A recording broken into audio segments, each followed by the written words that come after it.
नमस्कार विद्यार्थी मित्रांनो, MPSC करिअर्स या आपल्या यूट्यूब चॅनलमध्ये तुम्हा सर्वांचं खूप खूप स्वागत आहे. बघा, लास्ट टाईम आपण रेल्वे NTPC आणि ग्रुप डीचा मराठीमधून सिलेबस बघितला होता, त्याचं विश्लेषण पाहिलं होतं. आज आपण फक्त आणि फक्त सामान्य ज्ञान, जो तुमचा GSचा विषय आहे त्यावरती फोकस करणार आहे. आपण जो काढलेला मराठीतून सिलेबस आणि ॲक्च्युअल मागच्या वर्षी आलेली प्रश्नपत्रिका ही आपण जुळवून बघणार आहे. आज आपण प्रश्नपत्रिकाचं विश्लेषणसुद्धा करणार आहोत, ज्या प्रिव्हियस इयरला आले होते. ठीक आहे. आणि आपण जो सिलेबस काढला आहे यातलाच सिलेबसमधले प्रश्न आलेत का ते सुद्धा आपल्याला क्रॉस चेक करून बघायचे आहेत की आपण आपला ट्रॅक चुकतो आहे की काय करायचं आहे. त्यामुळं हा व्हिडिओ खूप इन्फॉर्मेटिव्ह होणार आहे. तुम्हाला खूप काही आज यातून शिकायला मिळणार आहे. विश्लेषण एकदम पक्कं होणार आहे तुमचं. मी तुम्हाला मागच्या लेक्चरला सांगितलं होतं, जेव्हा आपण याचं विश्लेषण पाहत होतो, मराठीमधून सिलेबस पाहत होतो, की कोणती एक्झाम असू दे, सर्वात महत्त्वाचं काय असतं, पुस्तकांपेक्षाही सर्वात महत्त्वाचं असतं त्याचं ॲनालिसिस. जेव्हा तुम्ही त्याचं ॲनालिसिस करता तेव्हा काय होतं, तुम्ही ट्रॅकवरून अजिबात लांब जात नाही. त्या ट्रॅकवरती राहता आणि कमीत कमी एफर्ट्समध्ये आपला जास्तीत जास्त अभ्यास होऊन जास्तीत जास्त मार्क्स आपल्याला मिळतात. जी पास होणारी मुलं असतात ते हेच करत असतात. त्यांना त्यांचं ॲनालिसिस खूप पक्कं असतं. तेच आपण आज GSचं समजून घेऊ. मॅथ्स, रिझनिंग इतर दिवशी पाहू. GS खूप महत्त्वाचं आहे, कारण तुम्हाला म्हटलं, कारण GSवरती जे प्रश्न पडतात ते रँडम असतात. त्याचा थांगपत्ता कुणालाही लागत नाही, बरोबर आहे. त्यामुळे जे मॅथ्स आणि रिझनिंगमध्ये स्ट्रॉंग असतात ते GSला कमी पडतात. त्यामुळे आपल्याला GSला सुद्धा चांगला स्कोर करायचा आहे. ठीक आहे. उद्यापासूनच आपण त्याची सिरीज चालू करतो आहे. आज त्याचं ॲनालिसिस बघायचं आपल्याला. पूर्ण मराठीमध्ये ॲनालिसिस बघायचं. मी तुम्हाला क्वेश्चन पेपर पण दाखवणार आहे आणि एक एक ओळ दाखवणार आहे की कुठून कुठून प्रश्न आलेत आणि आता आपल्याला काय काय करायचं आहे, ह्या वर्षीसाठी इम्पॉर्टंट काय आहे ते सुद्धा आपल्याला या व्हिडिओमध्ये बघायचं आहे. बघा, आपण तुमच्या स्क्रीनवर तुम्हाला सिलेबस दिसतो, जो तुम्हाला मागच्या वेळेलाही मी दाखवला होता. आता आपल्याला फक्त क्रॉस चेक करायचं की मागच्या वर्षी काय काय आलं होतं, ह्या वर्षी काय काय येऊ शकतं, आणि सिलेबसला धरूनच आलं की सिलेबसच्या बाहेर काय आलं आहे ते सुद्धा आपल्याला बघायचं आहे. ठीक आहे. पहिल्यांदा आपण बघितलं होतं की एकदा तुमची रिव्हिजन घेतो आहे, क्विक रिव्हिजन बघू. राष्ट्रीय आणि आंतरराष्ट्रीय घडामोडी तुम्हाला सांगितलं होतं की हा जो पेपर आहे हा केंद्राचा पेपर आहे. त्यामुळे महाराष्ट्रातल्या चालू घडामोडी करून काही फायदा होणार नाही. आपल्याला राष्ट्रीय बघायच्यात आणि आंतरराष्ट्रीय बघायच्यात. ठीक आहे. इथं स्पेसिफिकली त्यांनी दिलं आहे खेळ, म्हणजे खेळाच्या रिलेटेड काहीही असू शकतं आणि कोणताही खेळ असू शकतो. त्याच्या रिलेटेड तुम्हाला काहीही प्रश्न येऊ शकतो, पण प्रश्न येणारच, 100% प्रश्न येणार. जर येणार असेल तर सोडून हातचा मार्क चालणार नाही, हे लक्षात घ्या. भारतीय संस्कृतीवरती प्रश्न येतात. तुम्ही म्हणाल भारतीय संस्कृतीवरती काय काय प्रश्न येऊ शकतात. मागच्या वेळेला सांगितलं तुम्हाला की वेगवेगळे सण असतात, फेस्टिवल्स असतात, वेगवेगळ्या ठिकाणी वेगवेगळे असतात, बरोबर. नृत्य प्रकार असतात वेगवेगळे, प्रत्येकाची परंपरा वेगळी असते, प्रत्येकाच्या ह्याला नावं वेगवेगळी असतात, हे विचारलं जातं. किंवा मंदिरं आहेत बरेचसे. ठीक आहे. आपल्या इथं खूप कल्चर मंदिर आहेत, बरोबर. हे मंदिर कुठे आहे, ते मंदिर कुठे आहे, ते कोणी बांधलं, असे प्रश्न येऊ शकतात, बरोबर. साहित्य, बरोबर. कोणाची कोणाची पुस्तकं या वर्षात पब्लिश झालेत ते बघायचे आपल्याला. कोणाच्या साहित्याला कोणकोणते पुरस्कार मिळाले ते आपल्याला बघायचं आहे. ठीक आहे. महत्त्वाची स्मारकांवरती सुद्धा प्रश्न येतात. तुम्हाला मी दाखवणार आहे, असं नाही की फक्त इथं सिलेबसमध्येच आहे, तुम्हाला प्रत्यक्षात दाखवणार आहे की परीक्षेला कसे कसे प्रश्न आले ते याच व्हिडिओमध्ये दाखवणार आहे. ठीक आहे. सामान्य विज्ञान हा घटक खूप महत्त्वाचा आहे.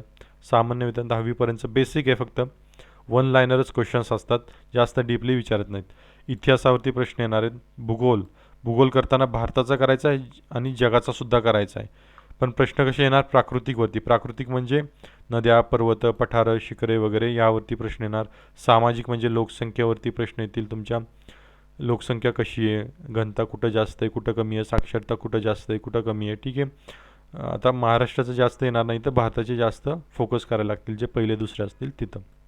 ठीक आहे. आर्थिक हे खूप महत्त्वाचं आहे. आर्थिक म्हणजे खनिज संपत्ती. तुम्हाला कळेल की छोटा नागपूरचं जे पठार आहे, म्हणजे झारखंड वगैरे राज्य, तिथे खनिज संपत्ती बऱ्यापैकी, किंवा राजस्थान वगैरे असतील, तर कोणकोणते जी खनिजे आहेत ती कोणकोणत्या ठिकाणी सापडतात, कुठं जास्त साठे आहेत, हे लक्षात ठेवणं खूप गरजेचं आहे. भारताची जी राज्यघटना एकदम बेसिक, की बाबा लोकसभा काय, राज्यसभा काय, विधिमंडळ काय आहेत, लोकसभेत किती जागा असतात, राज्यसभेत किती जागा असतात, कशी निवड होते, किंवा आपली जी घटना निर्मिती झाली आहे की मूलभूत हक्क कोणत्या देशाकडून घेतलेत, मूलभूत कर्तव्य कोणत्या देशाकडून घेतलेत, हे जे सगळे आहेत ना, हे एकदम बेसिक राज्यघटनेमध्ये आपल्याला बघायचं आहे. ठीक आहे. विज्ञान तंत्रज्ञानविषयक ज्या काही सुधारणा आहेत या वर्षभरातल्या किंवा 2 वर्षातल्या, त्या सगळ्या बघायच्यात. काय काय तंत्रज्ञानात प्रगती केली आहे, बरोबर. ते सगळं आपल्याला बघायचं आहे. शिवाय काय तर सॅटेलाईट कोणकोणते लॉन्च झाले एका वर्षभरात. ठीक आहे. मग आपल्या इथूनच कसं सॅटेलाईट लॉन्च होतात, हे सगळ्या गोष्टी बघायच्यात. कोणकोणत्या लॉन्च झाल्या, मग त्याला वाहक कोणकोणता होता, ह्या सगळ्या इथं आपल्याला बघायच्यात. एकदम डीपमध्ये विचारत नाहीत, एकदम वरवर वन लाईनरच असतात. त्यामुळे काळजी करायची काही कारण नाही आहे. फक्त तुमच्याकडे तो डेटा असला पाहिजे आणि तुम्ही ट्रॅकवर असला पाहिजे की हे आपल्याला अभ्यासायचे, सिलेबसला हे आहे आणि हेच अभ्यासायचे. तुमच्या मनात भीती असेल की हा सिलेबस आम्ही करू, याच्या व्यतिरिक्त काय आलं तर त्यासाठी मी तुम्हाला प्रिव्हियस इयर क्वेश्चन पेपरसुद्धा दाखवणार आहे. तुम्हाला हेच जाणून घ्यायचे की याच्या बाहेर काही येत नाही, याला धरूनच प्रश्न येतात. फक्त आपल्याकडे तो डेटा असला पाहिजे, त्याची आपण रिव्हिजन केली पाहिजे आणि आपण ट्रॅक सोडला नाही पाहिजे. हे सगळ्यात महत्त्वाचं आहे रेल्वेच्या एक्झामसाठी. ठीक आहे. आंतरराष्ट्रीय संघटना, त्यात UN महत्त्वाची आहे. इतर आंतरराष्ट्रीय ज्या काही संघटना असतील, वर्षभरात ज्यांच्या मीटिंग्स कुठे कुठे झाल्यात त्या लक्षात ठेवायचे, त्यावरतीच प्रश्न येतात. सध्या कोरोनाच्या निमित्तानं WHO जो आहे, वर्ल्ड हेल्थ ऑर्गनायझेशन, जागतिक आरोग्य संघटना, ही खूप चर्चेत आहे. याच्यावरती प्रश्न येऊ शकतो. हे तुम्हाला क्लिक झालं पाहिजे, मग त्याची सगळी माहिती काढली पाहिजे. या आंतरराष्ट्रीय संघटनांवरती सुद्धा आपण एक स्पेशल व्हिडिओ बनवणार आहे, म्हणजे ज्याच्यामध्ये सुद्धा एकही मार्क तुमचा गेला नाही पाहिजे, याची पूर्ण काळजी घेणार आहे. ठीक आहे. पर्यावरणविषयक ज्या काही समस्या आहेत त्या आपल्याला बघायच्या आहेत. ठीक आहे. म्हणजे काही समस्या असू शकतात. कुठल्या कुठल्या संस्था आहेत ज्या याच्यामध्ये इन्व्हॉल्व आहेत, ज्या काम करतात की पर्यावरणविषयक कोणकोणते काम करतात, ते आपल्याला बघायचं आहे. संगणकाचे एकदम बेसिक कन्सेप्ट्स येतात. तुम्हाला मागच्या वेळेलाही सांगितलं होते, शॉर्ट फॉर्म्स येतात, लाँग फॉर्म येतात, ते सगळं विचारतात. ते संगणकाचं सुद्धा जास्त काही अवघड नसतं, सोपंच असतं. ठीक आहे. फक्त आपण ते पाहिलं पाहिजे. त्यानंतर काय, परिवहन व्यवस्था सांगितलं आहे. कोणकोणत्या आपण रेल्वे आहेत, बसेस आहेत आपल्या. ठीक आहे. एअरलाईन्स आहेत. शिवाय अजून कोणकोणत्या आपल्याकडे आता ईमेल्स वगैरे आहेत तुमच्याकडे.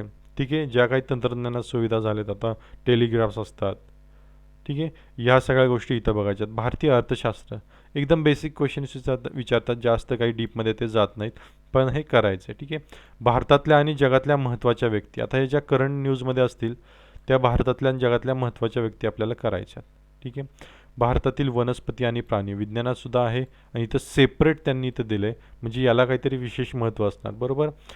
भारतामध्ये खूप विविधता आहे. बरोबर. आपल्या सह्याद्री पर्वतावर बघितलं गेलं तरी जैवविविधता खूप तुम्हाला आढळेल. या वनस्पती प्राण्यांचा आपल्याला अभ्यास करायचा, याचे आपण बनवणारच आहोत व्हिडिओ लेक्चर, याचे बनवणार आहेत. आणि भारतातल्या ज्या काही महत्त्वाच्या सरकारी संस्था आहेत यांचा एक आपल्याला अभ्यास करायचा आहे. आता हा जो तुम्हाला पूर्ण GSचा जो सिलेबस दाखवला, आता खरंच बघू की याच्यावरती खरंच काही प्रश्न आले होते का, की नुसताच हा सिलेबस दिला आहे. बघू आपण. आणि कसा कसा रिलेट करायचं ते सुद्धा मी तुम्हाला सांगणार आहे, की बाबा क्रॉस चेक कसा करायचा, हा कशातला प्रश्न आहे, तो कशातला प्रश्न आहे, हे तुम्हाला कळालं पाहिजे. ठीक आहे. आपण डिरेक्टली आता क्वेश्चन पेपरच पाहूया. ठीक आहे. मी तुम्हाला क्वेश्चन पेपर दाखवतो. बघा खाली या, पहिला क्वेश्चन. आता क्वेश्चन पेपर असतो कसा ते पहिल्यांदा समजून घ्या. क्वेश्चन पेपर असतो कसा बघा. आता हा आहे तुमचा पहिला क्वेश्चन. ठीक आहे. पहिला प्रश्न आहे. इकडं क्वेश्चनचा ID दिलेला आहे. क्वेश्चन नंतर पाहू आपण आज फक्त GSच बघायचं आहे, रिझनिंग मॅथ्स नंतर पाहू. GS खूप महत्त्वाचा आहे. हा पहिला क्वेश्चन आणि हा त्याचा क्वेश्चन ID दिलेला आहे. तुम्ही ॲन्सर केलं का नाही ते इथे येतं. सोडला असेल तर इथं काही येत नाही. ठीक आहे. नॉट ॲन्सर्ड म्हणून येतं. इथं अटेम्प्ट केला आहे त्यामुळे ॲन्सर्ड म्हणून आले. आणि चूजन ऑप्शन, म्हणजे तुम्ही ऑप्शन कोणता निवडला, इथं ज्याने कोणी हा पेपर दिला आहे त्याने ऑप्शन निवडला आहे सेकंड ऑप्शन हा निवडला आहे. आता बरोबर उत्तर इथं दिलं असतं. इथं जे टिक केलं आहे ग्रीनमध्ये, ठीक आहे, इथं जे टिक केलं आहे ते बघा, इथं टिक केलं आहे त्यांनी, म्हणजे हे करेक्ट ऑप्शन आहे. आणि तुम्ही जो निवडला आहे तो इथं येतो. ठीक आहे. तुम्ही जो निवडला आहे तो इथं येतो. तुम्ही कोणता निवडला आहे, सेकंड ऑप्शन निवडला आहे आणि उत्तरसुद्धा सेकंड ऑप्शनच आहे, म्हणजे हा तुमचा बरोबर आहे. हे असं चेक करायचं. ठीक आहे. नवीन लोकांसाठी सांगतोय, ज्यांनी दिलं आहे अगोदर पेपर त्यांना माहितीच असेल हे. ठीक आहे. तुम्ही जो ऑप्शन चूज केला आहे तो इथं येतो आणि बरोबर ऑप्शन जो आहे तो इथं दिला आहे ग्रीनमध्ये. ठीक आहे. बाकीचे चुकलेले आहेत ऑप्शन, हे लक्षात ठेवा. आता हा जो प्रश्न आहे हा आहे रिझनिंगचा. कॉम्प्रिहेन्शन इथं लिहिलं आहे. कॉम्प्रिहेन्शन म्हणजे काय, उतार्यावरचे प्रश्न, आकलन क्षमता ज्याला म्हणतात. हा एक छोटासा उतारा दिला आहे आणि त्यावरती प्रश्न विचारला आहे. हे बुद्धिमत्तेच्या याच्यामध्ये होतं, सिलेबसमध्ये होतंच. ते तुम्हाला सांगितलं होतं लास्ट लेक्चरला. ज्यांनी माझा जुना व्हिडिओ बघितला नसेल, ज्यामध्ये मी मॅथ्स, रिझनिंग म्हणजे गणित, बुद्धिमत्ता आणि GK GS याचा पूर्ण विश्लेषण केलं होतं मराठीमध्ये सिलेबस काढला होता, त्या व्हिडिओची लिंक मी डिस्क्रिप्शनमध्ये दिलेली आहे. ती जाऊन बघा, तो व्हिडिओ जाऊन बघा. ॲनालिसिस केलेलं आहे की कसे मार्क्स वाढवायचे, कोणत्या गोष्टींवरती फोकस करायचं आणि कोणत्या गोष्ट कमी थोडंसं फोकस केलं तरी चालणार आहे. या गोष्टी मी मागच्या व्हिडिओमध्ये सांगितल्या. ज्यांनी तो व्हिडिओ बघितला नसेल त्यांनी डिस्क्रिप्शनमध्ये जाऊन तो व्हिडिओ बघा, लिंक दिलेली आहे. आपण जी एसवरती येऊ डायरेक्टली. जी एस पाहू. हे कॉम्प्रिहेन्शन आहे. इथे बघा स्टेटमेंट आणि कन्क्लुजन दिलेलं आहे. हा रिझनिंगचा पार्ट आहे, ते नंतर बघू. साधे साधे गणिताचे सुद्धा प्रश्न आहेत, खूप असं अवघड विचारलेलं नाही आहे. आता पहा, पहिलाच आला जी एसचा प्रश्न तुमचा विज्ञानाचा. विज्ञानावरती खूप प्रश्न येतात. ठीक आहे. कलर ऑफ सॉलिड आयोडीन, जे स्थायू रूपातलं आयोडीन आहे म्हणजे सोडियम आहे, त्याचा कलर विचारला आहे. वन लायनरच प्रश्न आहे, अगदी काही डीपमध्ये गेलेलं नाही आहे. ठीक आहे. त्याचा कलर असतो पर्पलिश ग्रे टू, तुम्हाला दाखवतो. ठीक आहे. त्याचा कलर काय असतो? Purplish grey to black. ठीक आहे. म्हणजे थोडंसं जांभळसर छटा असते त्याच्या आणि तिथून ब्लॅकमध्ये. ठीक आहे. हा असतो सॉलिड आयोडीनचा. उत्तरं नंतर पाहू आपण, फक्त तुम्हाला समजावं ह्या गोष्टी, त्यासाठी मी इथं देत आहे. ठीक आहे. हा विज्ञानाचा पहिलाच प्रश्न आला, असा विज्ञानाचा प्रश्न येतो आहे. ठीक आहे. आता हा केमिस्ट्रीमधला प्रश्न आहे. पुढं येऊया आपण. हा बघा LCM काढायला विचारलं आहे, मॅथ्सचा प्रश्न आहे. 8वा प्रश्न आला बघा. 8वा प्रश्न आला आपल्याला, मौर्य साम्राज्याचा शेवटचा राजा कोण होता? Who was the last emperor of Maurya dynasty. Maurya साम्राज्य जे होतं चंद्रगुप्त मौर्याचं, त्यातला शेवटचा राजा कोणता होता? मी तुम्हाला सांगतो, बृहद्रथ हा शेवटचा राजा होता. इतिहासात तुम्ही वाचलं असेल. हा शेवटचा राजा होता. याचा बृहद्रथ नाव होतं त्याचं. बृहद्रथचा सेनापती होता पुष्यमित्र शुंग. या शुंगाने जाहीरपणे बृहद्रथांना लोकांसमोर ठार केलं आणि तो सत्तेवर राहिला आणि त्यानंतर शुंग वंशाची स्थापना झाली मौर्य साम्राज्यानंतर. हे तुम्ही इतिहासात वाचलंच असेल आणि आपल्याला ते बघायचंच आहे. ठीक आहे. बृहद्रथ मौर्य साम्राज्याचा शेवटचा राजा होता. ठीक आहे. इतिहासाचे प्रश्न आहेत हे. त्यानंतर हे तुमचे मॅथ्सचे प्रश्न आहेत, एकदम इझी आहेत, वन लायनर आहेत. LCM वगैरे, LCMवरती प्रश्न विचारलेत बघा. इथं 11वा प्रश्न LCMवरती आहे. वरतीसुद्धा प्रॉफिट अँड लॉसवरती प्रश्न चाललेले आहेत. आपण फक्त आज एवढंच बघायचं आहे, जी एसमध्ये काय काय येतं आहे तेवढं फक्त बघायचं आहे. ठीक आहे. आता इथं बघा 13वा प्रश्न बघा. 13वा प्रश्न थोडेसे त्याचा फॉन्ट कमी झालेला आहे, तुम्हाला दिसत असेल. 13वा प्रश्न 2015मध्ये काय विचारले बघा. A new species of genus Homo was discovered in the chamber of Rising Star cave system. South आफ्रिकेमध्ये बघा. आता हा कुठला प्रश्न आहे? ते सांगतात जीनस सापडला होमो नावाचा. ठीक आहे. त्याचं नाव विचारलं आहे काय ते, होमो नेलेडी असं त्याचं नाव होतं. आता हा प्रश्न कुठला आहे? हा विचारला आहे प्रश्न. तुम्हाला जरी अवघड वाटत असला ना तरी बघा, हा जो प्रश्न आहे ते त्यांनी शेवट दिलं होतं सिलेबसला. आता मी सिलेबसकडे येतो परत एकदा. न्यू स्पेसिस सापडली असं म्हणतात ते. हा तुम्ही पर्यावरणात सुद्धा टाकू शकता, किंवा पर्यावरणात जर टाकायचा नसेल तर हा प्रश्न येऊ शकतो तुमच्या, दाखवतो तुम्हाला लगेच. हा प्रश्न येतोय तुमच्या याच्यातला, वनस्पती आणि प्राणीमध्ये तो येऊ शकतो, किंवा तो कशात येऊ शकतो, पर्यावरणविषयक समस्यामध्ये. म्हणजे ते सिलेबसच्या बाहेर अजिबात गेलेले नाहीत, हे लक्षात ठेवा तुम्ही. ठीक आहे. सिलेबसच्या बाहेर अजिबात गेलेले नाहीत. आपण क्वेश्चन पेपरकडे येऊया. बघा आता इथं बघा 18वा प्रश्न बघा. 18वा प्रश्न, on which lake the golden temple is located. कोणत्या लेकमध्ये गोल्डन टेम्पल लोकेटेड आहे? आता हा कशातला प्रश्न आहे बघा.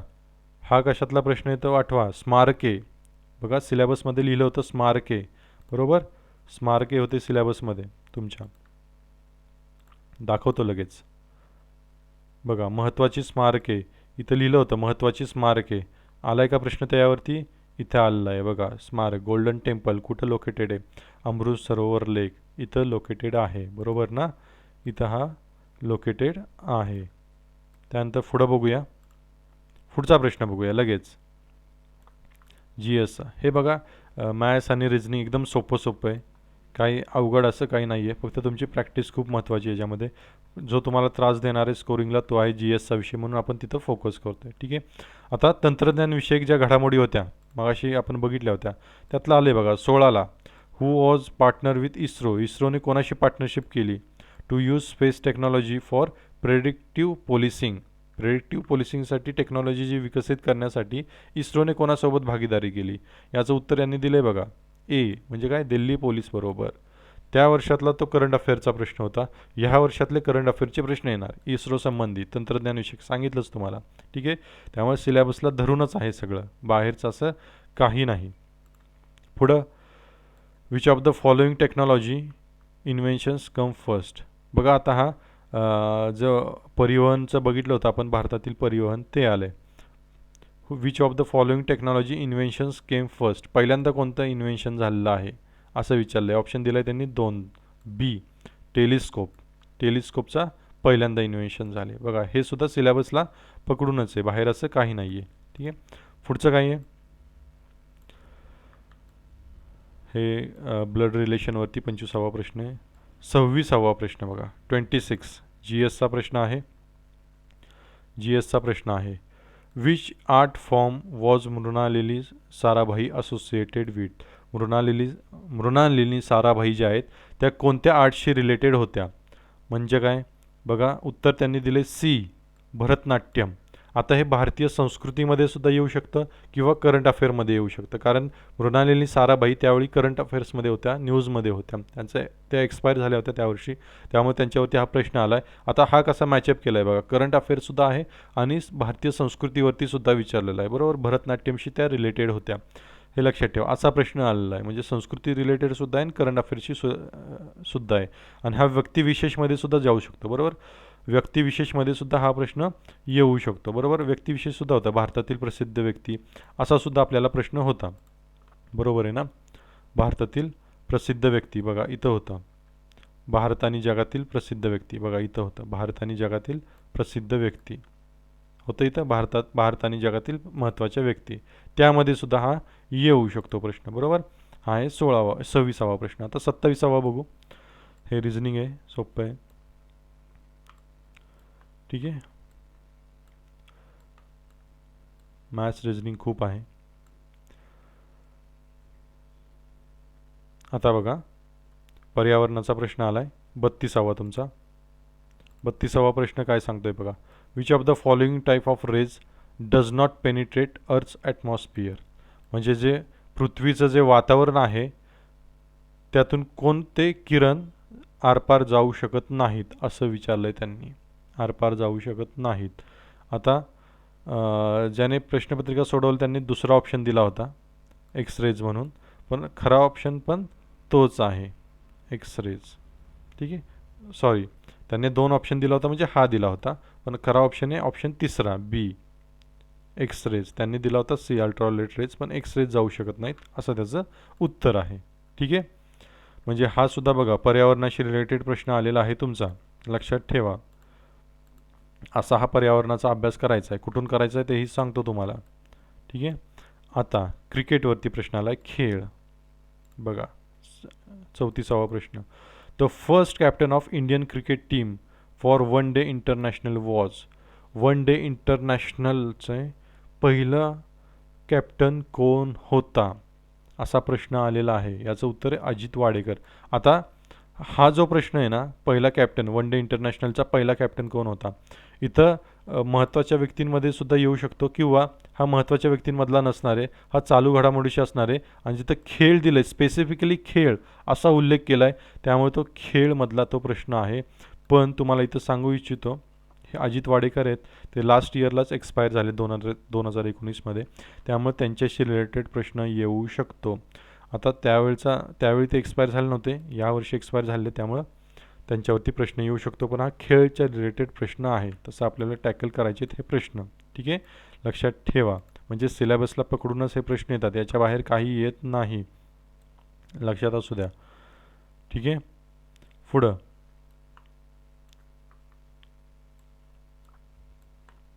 हे सगळं रिझनिंग आहे. ठीक आहे, 38वा प्रश्न बघा, करंटचा प्रश्न आहे चालू घडामोडीचा. जानेवारी 16मध्ये Indian defence minister hosted world's largest tricolour on the tallest flag post at. कुठं पोस्ट केला होता तो फ्लॅग? ठीक आहे, सगळ्यात उंच असं विचारलं त्यांनी. तो आता करंट अफेअरचा प्रश्न होता. ठीक आहे, भारतातला विचारला आहे त्यांनी, त्यामुळे तो तसा सोडवायचा. करंट अफेअरची सुद्धा आपण सिरीज चालू करणार आहोत लवकरच, 2-3 दिवसात चालू होईल. आता बघा पर्यावरणाचा इथं प्रश्न आला 41वा. काय प्रश्न आहे बघा. Which of the following is not विचारलं आहे बरं का, लगेच अंडरलाईन करायचं. Is not a green house gas. आता ग्रीन हाऊस गॅस हा पर्यावरणाचा प्रश्न आहे. ग्रीन हाऊस गॅस खालीलपैकी कोणता नाही आहे असं त्यांनी विचारलं. तर ग्रीन हाऊस गॅस म्हणजे काय?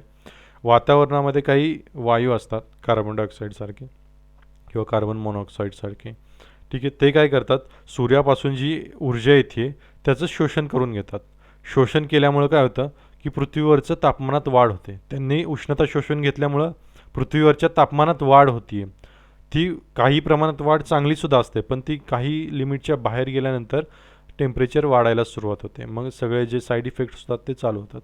ते जे गॅस आहेत जे उष्णता वाढवतात त्यांना म्हणतात ग्रीन हाऊस गॅस. त्यांना काय म्हणतात? Green house gas. ठीक आहे, आता कोणता नाही आहे असं विचारलं. नायट्रोजन ऑक्साईड आहे, मिथेन आहे, सल्फर हेक्झाफ्लोराईड आहे. हा जो शेवटचा आहे कॉपर डायऑक्साईड हा काही ग्रीन हाऊस गॅस नाही आहे, हा काही टेम्परेचर वाढवत नाही. त्यामुळे तुमचा हा ऑप्शन आहे डी, कॉपर डायऑक्साईड. फक्त कन्सेप्ट समजून घ्या, आपण याचे व्हिडिओ बनवणारच आहोत डिटेलमध्ये. ठीक आहे, जास्त घाबरून जायचं काही गरज नाही. आता इथं बघा लगेच 42वा प्रश्न. आता हा आलाय तुमच्या फेस्टिवलवरती, कल्चरवरती प्रश्न आलेला आहे. काय प्रश्न आलाय? On which festival did the Jallianwala Bagh take place. कोणतं जालियनवाला बाग घडलं? तुम्हाला माहिती असेल 13 एप्रिल 1900 कितीला घडलं? 1919ला जालियनवाला बाग हत्याकांड घडलं होतं. त्यावेळी जे लोक जमली होती तिथं जालियनवाला बागेमध्ये, ते कशासाठी जमली होती? तर उत्सव चालू होता. तोच विचारला कोणता उत्सव होता? तो होता बैसाखीचा उत्सव पंजाबमधला. ठीक आहे, त्या उत्सवाविषयी विचारलं. तो उत्सव होता तुमचा बैसाखीचा उत्सव होता. लक्षात राहील, ऑप्शन इथं ए. आता इथं बघा कल्चरवरची संस्कृतीवरती प्रश्न विचारला. इतिहास जरी असला तरी कल्चरवरती तो प्रश्न आलेला आहे. 43वा बघा इकॉनॉमिक्सशी रिलेटेड नाही येतो, तो आहे आंतरराष्ट्रीय संस्था. हे जे बघितलं होतं आपण, आंतरराष्ट्रीय संस्था जे बघितलं होतं आपण त्याच्याशी रिलेटेड आहे. बरोबर, आंतरराष्ट्रीय संघटना जे बघितलं होतं याच्याशी रिलेटेड तो प्रश्न आहे. ठीक आहे, प्रश्न काय आहे तो बघा, प्रश्न दाखवतो तुम्हाला. तो प्रश्न काय आहे तो बघा. 2016मध्ये वर्ल्ड इकॉनॉमिक फोरम कुठं अरेंज केली होती? वर्ल्ड इकॉनॉमिक फोरम, आता ही आंतरराष्ट्रीय संघटना आहे, त्याच्यावरती बरोबर प्रश्न आला आहे बघा. सिलेबसच्या बाहेर एकही प्रश्न नाही. वर्ल्ड इकॉनॉमिक फोरमवरती प्रश्न आलेला आहे, तो भरला होता स्वित्झर्लंडला, म्हणून तुमचा ऑप्शन आहे तिसरा बी, स्वित्झर्लंड. आता इथं ऑप्शन सगळे मेसअप केले आहेत, नीट बघून लिहायचं 1 2 3. ठीक आहे, पुढचा बघा.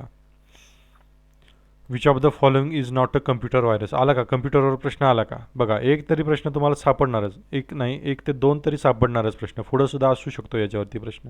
कम्प्युटर व्हायरस कोणता नाही. आता सगळ्या व्हायरसची नावं लक्षात ठेवायची तुम्हाला, कोणता नाही ते बघायचं आहे तुम्हाला. डी नाही हा डॉन नावाचा असा कोणता व्हायरस नसतो. ठीक आहे, तेव्हा आता व्हायरसची सुद्धा नावं ठेवायची. आता तुम्हाला कळलं असेल की कसा अभ्यास करायचा आहे आणि काय अभ्यास करायचा आहे ते.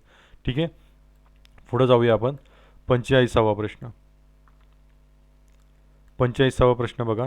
In the republic of India, भारतामध्ये, भारताच्या गणराज्यामध्ये, the administrative head of union territory is. Administrative head कोण असतो असं त्यांनी विचारलं आहे. ठीक आहे, कोण असतो? गव्हर्नर असं त्यांनी उत्तर दिलं आहे, राज्यपाल. ठीक आहे, युनियन टेरिटरीचा विचारला आहे. युनियन टेरिटरीचा म्हणजे काय? केंद्रशासित प्रदेश, त्याचा विचारला आहे. लेफ्टनंट गव्हर्नर असतो. बरोबर, तुम्हाला माहितीच आहे, कॉमन प्रश्न आहे हा खूप. ठीक आहे, बघा भूगोलाचा पुढचा प्रश्न आलेला आहे 46वा. जायकवाडी जो प्रोजेक्ट आहे तो कोणत्या रिव्हरवरती, कोणत्या नदीवरती असं विचारलं आहे. आणि हा आपल्यासाठी तर खूप कॉमन प्रश्न आहे. आता हा जायकवाडी प्रोजेक्ट जो आहे खूप मोठा आहे, त्यामुळे हा याच्यावरती प्रश्न आलेला आहे. आता तुम्ही म्हणाल महाराष्ट्रातला प्रश्न कसं काय आला? महाराष्ट्रसुद्धा इंडियामध्येच आहे, त्यामुळे त्यावरती प्रश्न येणारच आहे, साहजिक आहे, कारण जायकवाडी प्रोजेक्ट खूप मोठा आहे. तुम्हाला याचं उत्तर इझिली देता येऊ शकतं गोदावरी नदीवरती.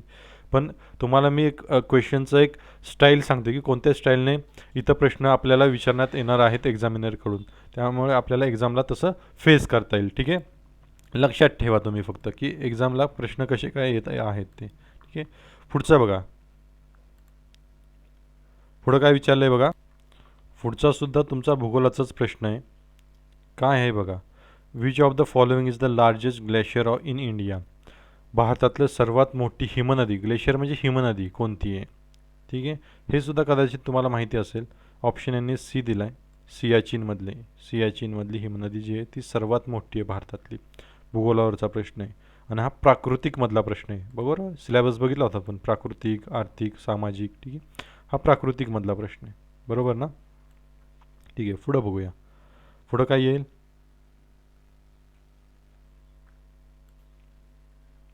आता नॉट क्रिकेट, खेळाशी संबंधित प्रश्न आलेला आहे. Which was the first woman sport to be introduce in Olympic. ऑलिम्पिकमध्ये महिलांचा कोणता खेळ पहिल्यांदा समाविष्ट करण्यात आला असं विचारलं त्यांनी ऑलिम्पिकमध्ये. आता हा जागतिक दर्जाचा खेळाचा विषयीचा प्रश्न आहे. ठीक आहे, त्यामुळं याचं उत्तर काय, सी, गोल्फ. महिलांसाठी वुमन स्पोर्ट, महिलांचा खेळ पहिला ऑलिम्पिकमध्ये कोणता समाविष्ट करण्यात आला. या टाईपचे प्रश्न येऊ शकतात, त्यासाठी रेडी राहायचं या टाईपच्या प्रश्नांसाठी. ठीक आहे, पुढं बघा. मॅथ्सचे प्रश्न आहेत. कंपाऊंड इंटरेस्ट वगैरे विचारले, याचं करायचंच आहे तुम्हाला. सिम्पल इंटरेस्टसुद्धा विचारले. एक प्रश्न सिम्पल इंटरेस्ट, एक प्रश्न कंपाऊंड इंटरेस्ट येणारच आहे, काही प्रश्नच नाही त्याबद्दल. पुढं आता बघा, टेक्नॉलॉजीचा प्रश्न आला 54वा. काय बघा, बारीक अक्षरात आहे खूप. Google in partnership with Railway Telecom Wiring Railtel introduced the first public Wi-Fi service. कुठल्या रेल्वे स्टेशनवर पहिली वायफाय सर्व्हिस त्यांनी दिली असं ते विचारतात. हा करंटचा प्रश्न आहे आणि टेक्नॉलॉजीचा सुद्धा प्रश्न आहे. त्यामुळे तुम्हाला म्हटलं टेक्नॉलॉजी आणि करंट हे एकमेकांशी रिलेटेडच करायचं. मेजॉरिटी प्रश्न हे करंटवरतीच येणार आहेत. वर्षभरात काय काय टेक्नॉलॉजीमध्ये विकास काय काय झाला आहे, काय काय डेव्हलपमेंट झाली, ते सगळं वर्षभरातलं आपल्याला बघायचं आहे. आणि त्याचे सगळं मी डेटा घेऊन तुमच्या समोर येणार की हे करायचं आहे आपल्याला. वर्षभरात करंटमध्ये काय काय झालं, तुमच्या तंत्रज्ञानाच्या क्षेत्रात असू द्या, खेळाच्या क्षेत्रात असू द्या, साहित्याच्या क्षेत्रात असू द्या, सगळी माहिती तुमच्या समोर घेऊन येणार आहे. त्यामुळे तुम्ही त्याचं बर्डन घेण्याची अजिबात आवश्यकता नाही. फक्त व्हिडिओ बघा, नोट्स बनवा, तुमचं काम होऊन जाईल 100%, माझी गॅरंटी आहे. ठीक आहे, हा आहे टेक्नॉलॉजीचा प्रश्न. याचं उत्तर होतं मुंबई सेंट्रलला वायफाय त्यांनी पहिल्यांदा दिलं होतं. ठीक आहे, विज्ञानाचा प्रश्न आहे पुढचा. If the pH value of substance is lower than 7 it would be considered as. त्यांना काय म्हणायचं, उत्तर त्याचं ॲसिड. आता pH व्हॅल्यू तुम्हाला माहीत असेल, अशी एक पट्टी असते. ठीक आहे, 1 ते 14 अशी पट्टी असते. 7ला मिडल असतं, ज्यांचा pH म्हणजे पोटॅन्स हायड्रोजन. ठीक आहे, म्हणजे त्याला काय म्हटलं जातं, तीव्रता, सहता असं म्हटलं जातं. ज्याचे 7 असते ना, pH ज्यांचा 7 असतो त्यांना न्यूट्रल म्हटलं जातं, उदासीन असतात ते, ना आम्ल असतात ना आम्लारी असतात. 1 ते 7मध्ये जे असतात त्यांना काय म्हटलं जातं, त्यांना म्हटलं जातं आम्ल. 1 ते 7मध्ये ज्यांचा pH असतो त्यांना म्हटलं जातं आम्ल. आणि 7 ते 14मध्ये ज्यांचा, 7च्या पुढं आणि 14च्या आत ज्यांचा असतो त्यांना म्हटलं जातं आम्लारी. काय म्हटलं जातं, आम्लारी. इथं लिहितोय बघा मी, तुम्हाला दिसत असेल. आता बघा, आता त्यांनी विचारले काय, ज्यांचा लोअर दॅन 7 आहे pH, लोअर दॅन 7 म्हणजे 7पेक्षा कमी आहे, त्यांना काय म्हणायचं. बघा इथे लिहिलं, 1 ते 7 ज्यांचा असतो pH त्यांना आम्ल म्हणायचं, ॲसिड. म्हणजे उत्तर काय तुमचं ॲसिड. एकदम साधा सोपा प्रश्न आहे, 1 लाईनर आहे. त्यामुळे घाबरून जायची काही गरज नाही. याचे व्हिडिओ आपण बनवणारच आहे, सगळे कन्सेप्ट तुम्हाला सांगणार आहे, सगळे कन्सेप्ट मराठीमध्ये नीट समजून सांगणार आहे. आता जसं तुम्हाला दिसतंय पट्टी असते, 1 ते 7मध्ये ज्यांचा pH असतो त्यांना आम्ल म्हणतात. 7पासून पुढं 14च्या आत ज्यांचा असतो pH त्यांना आम्लारी म्हणतात. आणि ज्यांचा एक्झॅक्ट 7 असतो ना त्यांना न्यूट्रल म्हणतात, उदासीन असतो त्यांचा pH. ठीक आहे, ना ते आम्ल असतात ना ते आम्लारी असतात. ठीक आहे, लक्षात ठेवा. इथं कन्सेप्ट आला म्हणून सांगितलं जस्ट. पुढं बघूया, विज्ञानाचा प्रश्न झाला. परत एकदा विज्ञानाचाच प्रश्न आला आहे, लिव्हरशी संबंधित आहे काहीतरी. बघा 2013मध्ये, आता 2013चा प्रश्न विचारला आहे. The first human liver was grown from the stem cell in. कुठून बनवला, तर जपानमध्ये, स्टेम सेल्सपासून. हे काय भानगडे तुम्हाला विज्ञानाच्या लेक्चरवेळी सांगतो आणि या प्रश्नाचं वेळी त्यावेळेला तुम्हाला उत्तर सांगतो की काय नक्की हे स्टेम सेल्स वगैरे काय भानगड असतील, लिव्हर वगैरे तुम्हाला माहिती आहे. ठीक आहे, पुढे बघा. बघा, स्मारकावरती प्रश्न आला. बघा, स्मारक हे जे मी स्पेसिफिक पॉईंट बनवला होता ॲनालिसिसमध्ये तुमच्या सिलेबसमध्ये मराठीमध्ये, in which state is the world heritage site basilica of bomb Jesus located. हे जे basilica of bomb Jesus located कुठं आहे ते विचारले. बॅसिलिस ऑफ बॉम जीजस कुठं लोकेशन आहे ते विचारले. आता वर्ल्ड हेरिटेज साईट काय असतं? वर्ल्ड हेरिटेज साईट युनेस्को म्हणून संस्था असते, ती जागतिक वारसा स्थळ निर्देशित करत असते, त्यांची यादी बनवत असते. सगळ्यात जास्त इराणमध्ये आहेत, हे लक्षात ठेवा. इथं संदर्भ आणा म्हणून सांगतो. वर्ल्ड हेरिटेज साईट म्हणजे काय? जागतिक वारसा स्थळ सगळ्यात जास्त इराणमध्ये आहेत. भारतामध्ये आत्ताच्या घडीला करंटली जेव्हा मी आत्ता व्हिडिओ बनवते 38 जागतिक वारसा स्थळ आहेत. नुकतंच जयपूरला ते यादीत समाविष्ट केले, तो 38वा झाला आहे. ती लिस्ट आपल्याला बघायची. वर्षभरात कोणाकोणाला ॲड केले ते बघायचे. 100% त्यावरती प्रश्न येणार. याचं उत्तर गोवा आहे. बघा, भारतातलेच विचारले त्यामुळे भारतातलाच प्रश्न येणार. एक नक्की येणार आहे तुमचा हा एक प्रश्न आणि याचं उत्तर 1 मार्क तुमच्या खिशात आहे, हे समजून घ्या. मी तुम्हाला वर्षभरातले सगळे देणार, कोणाकोणाला ॲड केले. जास्त नाही आहे, 2-3च असतील. लेटेस्ट तुम्हाला सांगितलं जयपूरला ॲड केले, तो 38वा आहे. काय काय असतं, युनेस्को काय असतं, वर्ल्ड हेरिटेज साईट काय असतं आणि कोणाकोणाला ॲड केलं ते सगळं तुम्हाला सांगणार आहे मी. ठीक आहे, त्याचा अजिबात काळजीच करू नका तुम्ही. 62वा प्रश्न परत एकदा सायन्सचा आलेला आहे. बघा काय म्हणतात बघा, which of the following is not a rich source of calcium. कॅल्शियमचा रिच सोर्स कोणता नाही आहे असं विचारलं. नॉट, जिथं तुम्हाला एक्झामला नॉट असा शब्द येतो ना तिथं लगेच अंडरलाईनच करून ठेवायचं, म्हणजे लक्षात राहतं की नॉट लिहायचं आहे आपल्याला. जे नाही आहे ते लिहायचं आहे, बरोबर. नंतर घाईघडीत आपण जिथं आहे ते लिहून टाकतो, बरोबर. काय विचारलं, which of the following is not a rich source of calcium. Calcium कोणामध्ये नसतं की असं एक साधा सोपा अर्थ होतो. इथं ऑप्शन उत्तर दिलं तुमचं डी. ठीक आहे, डी ऑप्शन दिला आहे तुमचा कॅरोट. तुम्हाला माहिती आहे कॅरोटमध्ये नसतं कॅल्शियम वगैरे काही. ठीक आहे, हे तुम्हाला माहितीच आहे, कॉमन आहे हे सायन्सला. पुढं बघूया, हे आपण बघणारच आहे लेक्चरमध्ये. 64 वरचा बघा, लिटरेचरवरती आलेला आहे प्रश्न. बघा, फर्स्ट इंडियन नोबेल कुणाला मिळालं होतं? Who was the first Indian to become a Nobel laureate? कोण होतं ते? रवींद्रनाथ टागोदर. तुम्हाला माहिती आहे गीतांजली या काव्यासाठी त्यांना मिळाला होता, बरोबर. बघा, लिटरेचरवरती परत आलेला आहे, बरोबर. प्रश्न आलेला आहे. आपल्या साहित्य हे आपल्या सिलेबसला होतं, मी तुम्हाला सांगितलं होतं मराठीमध्ये सिलेबस दिला होता, तिथं स्पेसिफिकली मेन्शन केलं होतं भारतीय संस्कृती साहित्य, बरोबर. आता साहित्यावरती प्रश्न आला आहे. पहिला कुणाला मिळाला? रवींद्रनाथ टागोर. हां, असे प्रश्न येणार आहेत. मी तुम्हाला कशासाठी सांगतो की तुम्हाला एक व्ह्यू यावा डोक्यामध्ये की अशी प्रश्नपत्रिका येणार आहे, म्हणजे तुमचा ट्रॅक हलत नाही अभ्यासाचा. ठीक आहे, आणि त्यासाठी मराठीमध्ये सिलेबस बनवून दिला आहे तुम्हाला, तुम्ही लिहून काढलाच असेल तो, आणि तसाच अभ्यास करायचा आहे. म्हणजे कमीत कमी एफर्ट्समध्ये अभ्यास होतो आपला, बरोबर आहे.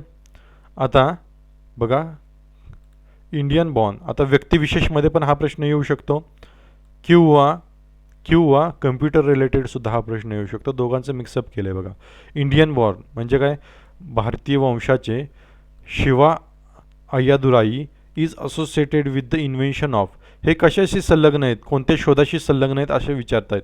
भारतीय वंशाचे आहेत तर उत्तर याचं ए, ईमेलच्या शोधाशी हे संलग्न आहेत. ठीक आहे, आता हे टेक्नॉलॉजीचाही प्रश्न येऊ शकतो किंवा व्यक्तिविशेषचाही प्रश्न येऊ शकतो. ईमेल, आता ईमेल काढलं तुम्ही, इंटरनेट बघा, यात भारताच्या रिलेटेड काय काय गोष्टी आहेत ह्या काढायच्या, त्यांच्याशी रिलेटेड 100% प्रश्न असतो. ठीक आहे, त्यावर्षी हे चर्चेमध्ये होते शिवा अय्यादुराई, त्यामुळे हा प्रश्न असा आलेला आहे, हे लक्षात ठेवा.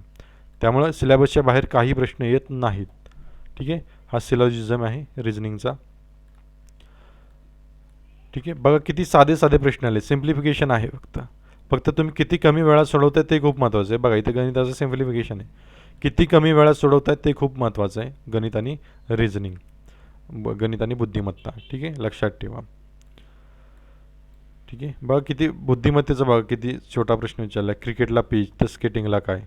ठीक आहे, हे बघा सिलॉजिझम आहे, गोलात गोल काढायचे. 75वा प्रश्न तुमचा. ठीक आहे, आता पॉलिटीचा प्रश्न बघायला 77वा. बघा, हा आहे राज्यघटनेच्या रिलेटेड प्रश्न. 77वा तुमचा.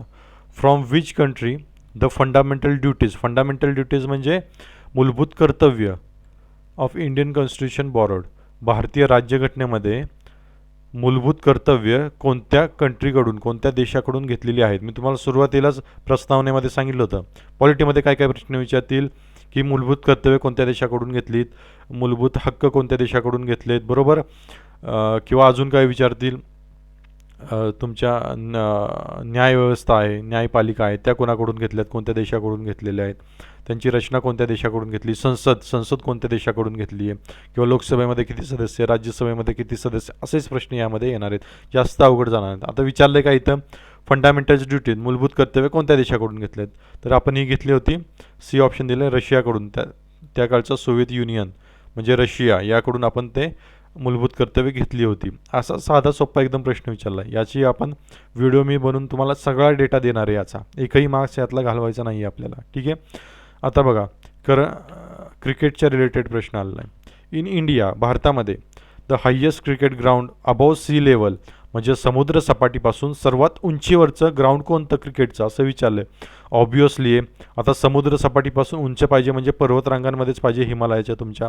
तिथं कोणता देश आहे तुमचा? हिमाचल प्रदेश. तेच उत्तर असणार आहे. बघा, ए आहे हिमाचल प्रदेश, तिथंच ते ग्राउंड आहे तुमचं, ठीक आहे. समुद्र सपाटीपासून सर्वात उंचीवरचं. बघा, खेळ हा स्पेसिफिक सिलेबसमध्ये तुमचा मेन्शन केला होता, आणि खेळावरती बघा कसे कसे प्रश्न येतात. ते मग असे विचारलं होतं की महिलांसाठी पहिला गेम कोणता इंट्रोड्यूस केला ऑलिम्पिकमध्ये वगैरे, बरोबर.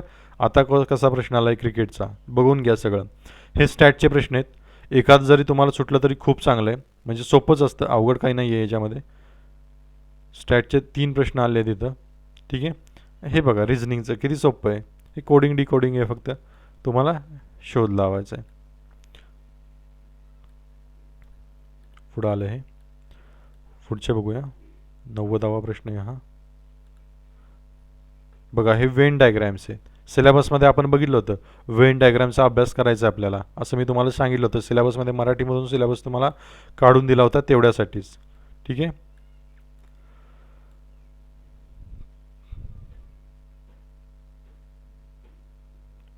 आता 93वा प्रश्न बघा, 93. काय म्हणतायत बघा. वेन अन ऑब्जेक्ट, एखादा तुम्ही ऑब्जेक्ट घेतला, थ्रोन स्ट्रेट अपवर्ड, वरती स्ट्रेट फेकला आकाशामध्ये, goes to the top of its path, एकदम वरती पोचला तर काय होईल? बघा, तुम्ही एखाद्या वस्तू घेतली आहे आकाशामध्ये स्ट्रेट फेकली आहे वरती, तर काय काय होईल असं त्यांनी विचारलं आहे. वेलॉसिटी 0 होईल का, ॲक्सेलरेशन म्हणजे त्वरण 0 होईल का, वेलॉसिटी ॲक्सेलरेशन अशी होईल का? तर याचं उत्तर आहे बीच. वेलॉसिटी 0 होईल आणि ॲक्सेलरेशन, ज्याला त्वरण म्हणतात, ते 10 मीटर पर सेकंड स्क्वेअर होईल. आता तुम्हाला कन्फ्युजन झालं असेल, हे वेलॉसिटी म्हणजे काय, ॲक्सेलरेशन म्हणजे काय, हे असंच का होतंय. याचं एकदम साध्या सोप्या भाषेमध्ये हे तुम्हाला मी शिकवणार आहे, आणि जास्त वेळ पण लावणार नाही. कमीत कमी वेळेमध्ये पूर्ण डेटा तुमच्या हातात देणार आहे. मला तुमचा एकही मार्क्स घालवायचा नाही आहे. तुम्हाला मॅक्झिमम मार्क्स कसे मिळतील हे मी बघणार आहे. तुम्ही अजिबात काळजी करू नका. GSची एकदम ॲक्युरेट, जो तुम्हाला रेल्वेच्या एक्झामला तुम्हाला जे लागणार आहे ते मी तुमच्यापर्यंत पोहोचवणार आहे. GSच्या संदर्भामध्ये जे लागणार आहे ते पोहोचवणार. अगदी डीपमध्ये प्रश्न आपल्याला येत नाहीत, अगदी वरवरचेच प्रश्न आहेत. फक्त आपल्याला तो कन्सेप्ट माहीत नसतो, त्यामुळे थोडंसं अवघड वाटतं. तो कन्सेप्ट एकदा डोक्यात गेला की सगळं सोपं वाटायला लागतं. तुमचे मार्क्स जाणार नाहीत याची गॅरंटी माझी आहे, मी अगोदरच सांगितलं आहे तुम्हाला, ठीक आहे. अजिबात काळजी करायची नाही. असे प्रश्न बघून घाबरायचं नाही. फक्त आपल्याला वेलॉसिटी कळली पाहिजे, ॲक्सेलरेशन कळलं पाहिजे, या गोष्टी खूप सोप्या असतात, ठीक आहे. पुढं बघूया. विज्ञानाचा प्रश्न आलाय बघा, 95वा. Which of the following gas in air, हवेमध्ये असलेला जो वायू आहे, कोणता वायू आहे जो कारणीभूत ठरतो डिकलरेशन ऑफ ब्रास, पितळेचा रंग उडवण्यासाठी कोणता वायू कारणीभूत ठरतो? याचं उत्तर असेल हायड्रोजन सल्फाईड, H2S, ठीक आहे. हायड्रोजन सल्फाईडच का, ठीक आहे. म्हणजे आता तुम्हाला कळत असेल ह्या वायूंवरती खूप प्रश्न येतो आहे. कार्बन डायऑक्साईड असू दे तुमच्या, किंवा ग्रीन हाऊस गॅसेस असू देत, हरित वायू मग सांगितलं तुम्हाला जे टेम्परेचर वाढवतात, नायट्रोजन असू द्या, कार्बन मोनॉक्साईड असू द्या, याच्यावरती 100% 1 ते 2 प्रश्न येणारच आहेत. हे सगळे वायू एकत्रितरित्या मी तुम्हाला शिकवणार आहे. काय आहेत त्यांचे परिणाम, काय होतो, त्यांचा वास कसा असतो, त्यांची चव कशी असते, दिसायला कसे असतात, त्यांचे काही इतर काही प्रॉपर्टीज असतील, गुणधर्म असतील, ते सगळे तुम्हाला शिकवणार आहे मी, ठीक आहे. याची काळजी करायची नाही. इथं लक्षात ठेवा हायड्रोजन सल्फाईड. प्रश्न कसे येतात ते फक्त तुम्हाला इथं मी दाखवतोय, ठीक आहे. पुढं बघूया. आता इथं बघा, GSचा प्रश्न आहे तुमचा. Choose the one which is different, किंवा ऑड मॅन आउट काढायचा आहे. आता इथे लेक लेक लेक सरोवर दिलीत फक्त तुम्हाला. आता यातले एक वेगळा काढायचा आहे. सांबर सरोवर इथं तुमचा वेगळा निघतोय, कारण हा खाऱ्या पाण्याचा आहे, बाकी सगळे गोड्या पाण्याचे आहेत. हे जी एसमध्ये होऊन जाईल आपलं. खाऱ्या पाण्याची सरोवर कोणकोणती, गोड्या पाण्याची, हे आता काढायची तुम्हाला सरोवर. बरोबर. प्राकृतिक भूगोल हे आपल्या सिलेबसला आहे, त्यामधला हा प्रश्न आहे. सरोवर ही त्यामध्येच येतात. बरोबर. त्या सगळ्यांचा आता अभ्यास करायचा तुम्हाला. आणि कोणत्या राज्यात कोणतं सरोवर आहे हे फक्त बघून घ्या. कोणत्या राज्यात कोणतं, तो प्रश्न येतो एक्झामला. ठीक आहे. पुढं बघूया. 98वा प्रश्न बघा, महत्त्वाचा आहे. आता हे सुद्धा बघा, संस्कृतीमधला आलं आहे. भारतीय संस्कृती किंवा लिटरेचर, साहित्य यामधला प्रश्न आहे. याला 98वा बघा कोणता आहे. इंडियाज नॅशनल मोटो, जो भारताचा मोटो आहे राष्ट्रीय, सत्यमेव जयते, हे कुठून घेतले असं विचारतात. प्राचीन कोणत्या पुस्तकातून घेतले असं विचारतात. हे मुंडक उपनिषद, हे नाव लक्षात ठेवा. मुंडक उपनिषद हेच ऑप्शन असेल बघा, बी. हां तोच आहे, बी ऑप्शन. मुंडक उपनिषदमधनं घेतले. सत्यमेव जयते, नेहमी सत्याचा विजय होतो. सत्यमेव जयते हे कुठून घेतले बघा. सिलेबसच्या बाहेर एकही प्रश्न आलाय का? नाही.